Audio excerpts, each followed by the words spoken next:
What's my biggest business failure?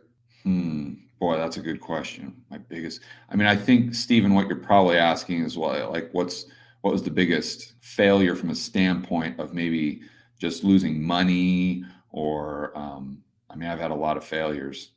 I think, what's that saying that you can tell how much someone has failed by how successful they are? uh, Point being, you can't be that successful unless you get out there and stick your neck out and have a few failures. And I've had more than my share. I mean, the very first business I started was a massive failure. I think even the second business I started was a failure.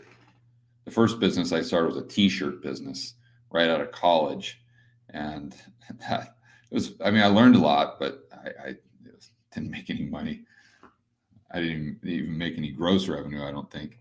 But I mean, where I see the problem with this question, it's a great question, but the challenge for me answering it is my biggest monetary loss that I had, where I almost got wiped out in 2009. I lost pretty much everything in 2009.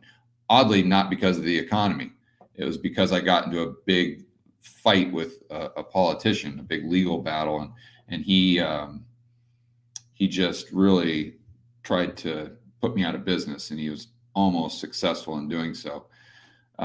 That's where I learned the reality of how politicians operate, and that they don't have the best interest of the public. They only have their own interest, and they'll lie, they'll cheat, they'll steal, they'll do anything to buy your vote. That's when that really struck me. That's when I learned that is how it works. I thought before that, I thought that stuff just happens in Russia or just happens in China. It never happens in America. Yeah, it does. Trust me. Maybe even more so here. So that was the biggest financial loss I've ever had. But that really wasn't my mistake. I couldn't have avoided that.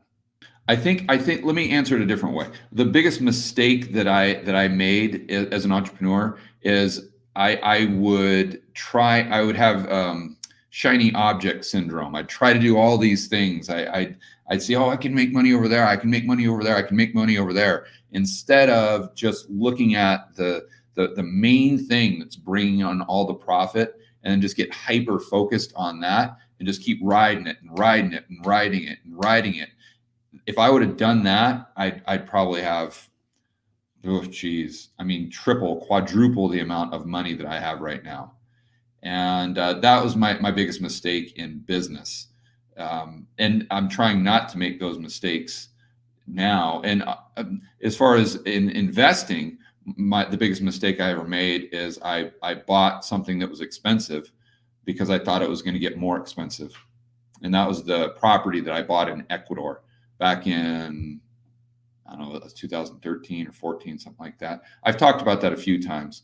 And that's before I had that rule, the rule that I always talk about. And that's a good point, that rule that I always talk about, buy things when they're cheap and sell them when they're expensive. I didn't just think of that.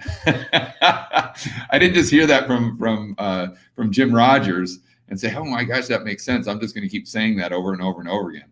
No. That comes from experience, and that comes from me losing a lot of money by buying high and trying to sell higher. And so after I lost all that money, that's when it dawned on me, and I came up with that rule for my own investing. And that's why I'm so adamant about it to this day. It's because I've lost a lot of money with that mistake. Now, thankfully, I've made way more on my investments than I've ever lost, but that was my biggest loss for sure. Okay, so that's probably the best. It's a great question, but that's probably all I can think of right off the top of my head.